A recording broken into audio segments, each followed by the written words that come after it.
Quiz solution 68 ecology का part 1। इस particular lecture में हम लोग धरती घूम के आए थे और हमने ये भी समझा था कि धरती जब रोटेट करती है तो उसके रोटेशन से जो धरती के सरफेस पर पानी है या हवा है उनके बहाव पे फर्क पड़ता है, जिसे हम लोग कोरियोलिस इफेक्ट भी कहते हैं। अब सीधी सी बात है, अगर तुम गिलास में पानी भर लो, गिलास को रोटेट करना शुरू कर दो तो पानी भी तो रोटेट करेगा ना। उसकी डायरेक्शन कैसी होगी? हमेशा आउटसाइड जाने के लिए। तो इसलिए जो पोल्स के आसपास चीजें हैं वो भागने की कोशिश करती हैं इक्वेटर की तरफ और इक्वेटर वाली पोल्स की तरफ। इसी की वजह से हमारे वेदर करंट्स बनते हैं। हवा का बहाव भी और समुद्र का बहाव भी, ये सब के सब कोरियोलिस इफेक्ट की वजह से होते हैं। तो क्वेश्चन नंबर 1 जो है वो कोरियोलिस इफेक्ट का ही था। ये ड्राइव करता है global wind and ocean circulation pattern को, जिसकी वजह से हमारे पास वेदर की कहानी आती है। फिर हम लोगों ने समझा कि वेदर कैसा है, क्लाइमेट कैसा है, इसके बेस पर अलग अलग दुनिया के भाग में अलग अलग तरह के बायोम पाए जाते हैं।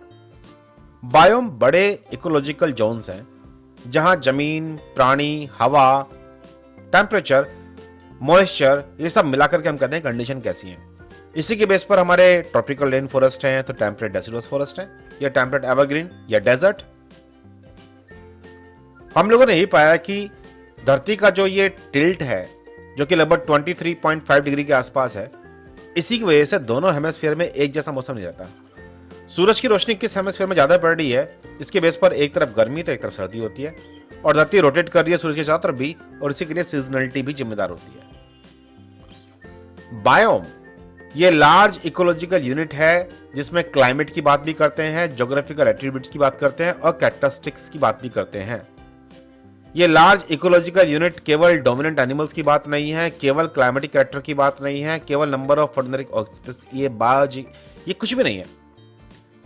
बायोम में सब कुछ आता है, हवा, पानी, धरती और साथ में ऑर्गेनिज्म। तो क्वेश्चन नंबर 3 है, solar energy that reach a given unit of earth surface depends primarily on. अब धरती पर सूरज की रोशनी कहां आ रही है ये एंगल पर डिपेंड करता है। जो धरती का सरफेस सूरज के सामने है वहां पे लाइट सीधी आने वाली है, और जो थोड़ा दूर है लाइट थोड़ा टिल्ट होकर आएगी। इसी की वजह से पोल्स पर थोड़ी ठंड रहती है, थोड़ी मतलब काफी ठंड रहती है, और इक्वेटर पे हमेशा बहुत गर्मी रहती है। तो ये एंगल ऑफ सन रे है। हम लोगों ने यही पाया कि जब हम इकोलॉजी की बात करते हैं तो बायोटिक फैक्टर्स में आते हैं ऑर्गेनिजम्स, और अबायोटिक में आते हैं बाकी सब बातें, फिजिकल एनवायरनमेंट जिसमें temperature, water, pH, wind, chemical, सब कुछ। हमने इनको समझा भी था कि टेम्परेचर, वाटर की कहानी क्या है, सनलाइट, सॉइल, ये सब के सब अबायोटिक थे।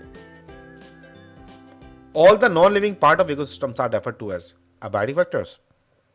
The type and number of species in a given area is most greatly determined by the areas. किसी एरिया में कितनी स्पीशीज मिलेंगी, क्या उसके बायोटिक फैक्टर पर डिपेंड करेगा, या प्रेसिपिटेशन पे, या क्लाइमेट में, या बायोडाइवर्सिटी पे। देखिए, जगह कितनी बड़ी है, वहां कितने ऑर्गेनिज्म रहते हैं, ये इंपॉर्टेंट नहीं है। इंपॉर्टेंट ये है कि यहाँ का एटमॉस्फेयर कैसा है, वेदर कैसा है। जहां नमी होगी और गर्मी होगी वहां बहुत तरह के ऑर्गेनिज्म मिलेंगे। जहां बारिश लगातार होती रहती है, जगह कितनी अच्छी हो, अगर वहां बारिश नहीं पड़ती, ठंड बहुत ज्यादा पड़ती है या गर्मी बहुत ज्यादा पड़ती है, तो वहां आप एक्सपेक्ट नहीं कर सकते। तो क्लाइमेट है जो सबसे इंपॉर्टेंट फैक्टर है। आपने ये पाया कि क्लाइमेट के अकॉर्डिंग ही डिफरेंट तरह के बायोम्स है, और वहां बायोडाइवर्सिटी का जो पैमाना है वो क्लाइमेट की वजह से ही है। हमने ये भी पाया कि जमीन के भी डिफरेंट पार्ट्स हैं। सबसे ऊपर वाले जोन को हम लोग ओ बोलते हैं, जो ऑर्गेनिक होरिजोन है। इसी में आपकी जड़ें भी हैं, इसी में आपके गलरे हुए पत्ते भी हैं। तो ए मिनरल है और कुछ ऑर्गेनिक मैटर भी है जो थोड़ा बहुत सीप आउट होकर नीचे आ गया। और यही दो जोन सबसे इंपॉर्टेंट फर्टाइल जोन है। ये जोन कितनी बड़ी होती है, कितनी गहरी होती है, इस पर हम कहते हैं कि ये सॉइल कितनी रिच है। क्योंकि यहां एक तरफ खाद अवेलेबल है प्लांट को ग्रो करने के लिए, तो यहां मिनरल्स एंड वाटर भी है। Which one of the following soil horizon when reading from left to right indicate the correct order from top to bottom? अब सबसे ऊपर होता है हमारा O, फिर है A, फिर है B एंड C। तो ये सबसे पहला O होना चाहिए, तो इसलिए लास्ट ऑप्शन है हमारा जो बढ़िया है। और वैसे भी तुम्हें यहां से होना चाहिए कम से कम O, A, B, C तो है ही ना। O, A, B, C गड़बड़ हो रखी है सारी कहानी यहाँ पे। O, A, B, C ये है जो इसके आंसर है। हालांकि जब हम लोग कभी आगे जाते हैं तो कई बार हमें और डिफरेंशिएट देखने को मिलता है। एक ये डायग्राम भी मैंने ऐड कर दिया है जिसमें ओ, ए, ई, बी, सी और आर होरिजन के बारे में बता रखा है। अक्सर इतना डिटेल में नहीं आता, ओ, ए, बी, सी कम कहता है, लेकिन फिर भी अगर पता हो जाए तो अच्छी बात है। हम लोगों ने सोलर सिस्टम में पढ़ा कि हम अकेले नहीं हैं। हमारी धरती के आसपास और भी प्लैनेट्स हैं, जैसे कि अर्थ, मार्स, वीनस, मरकरी। इनमें से अर्थ का एटमॉस्फेयर और मार्स के पास भी एटमॉस्फेयर है, ये बड़ी अच्छी बात है। हालांकि एटमॉस्फेरिक कंपोजिशन सेम नहीं है, बट फिर भी मार्स के पास एटमॉस्फेयर है, इसलिए मार्स में बड़ी उम्मीद है हमें कि शायद वहां भी लाइफ कभी मिल जाए हमें, या फिर हम लोग वहां जाकर बस लें। तो हमने ये भी पाया था कि अगर कभी किसी चीज की रोशनी के बीच में कोई चीज आ गई है तो उसकी जो छांव है, उस छांव की वजह से एक्लिप्स पैदा हो रहा है। जैसे कि अगर धरती के और सूरज के बीच में चांद आ जाए तो उसे बोलते थे हम लोग सोलर एक्लिप्स।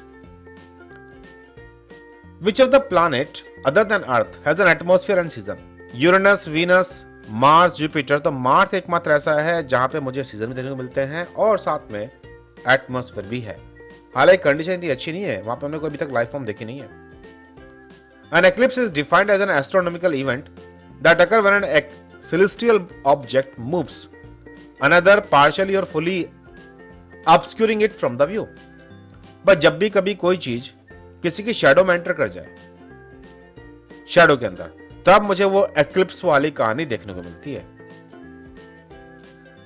जैसे कि अब इसी को ले लो, जब चांद यहां था तब तो मुझे दिखाई दे रहा है, लेकिन जब वो उसकी शैडो में एंटर कर जाता है तो मैं बोलता हूं सोलर एक्लिप्स हो रहा है या लूनर एक्लिप्स। याद रखिएगा कि जब भी कभी चांद और सूरज के बीच में धरती आए तो लूनर एक्लिप्स होने वाला है, और अगर सूरज और धरती के बीच में चांद आ जाए तो सोलर एक्लिप्स होगा। हमने ये भी पाया कि एटमॉस्फेयर के डिफरेंट अलग अलग लेयर्स हैं। सबसे नीचे वाली ट्रोपोस्फियर, फिर उसके बाद है स्ट्रेटोस्फियर, फिर है मीजो और फिर है थर्मो। ओजोन की लेयर आपकी स्ट्रेटोस्फियर में है, तो जहां हम हवा की बात करते हैं, सांस लेते हैं, जहां हमारी जाता है फ्लाइट भी उड़ती हैं, जहां बादल बनते हैं बढ़िया वाले, बारिश होती है, ये सब की सब कहानी ट्रोपोस्फियर की है।